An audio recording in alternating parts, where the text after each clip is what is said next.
যখন হাতটাও বাইন্দা যখন তার চরক গাছে উঠাবে, আপনারা জানেন ইব্রাহিম ডাইনে তাকায় বামে তাকায় রে,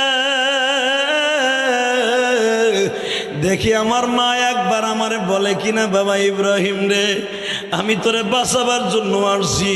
মা যদিও নমরুদের চক্রান্তে পড়ে এতদিন আমার দুশ্মনী করছে, অন্তত মৃত্যুর সময় আমার মা আমারে বাঁচাবার জন্য আসতে পারে গো, আমার বাবা আসতে পারে, কারণ মায়ের মতো দরদি এই জগতে নাই গো বাবা।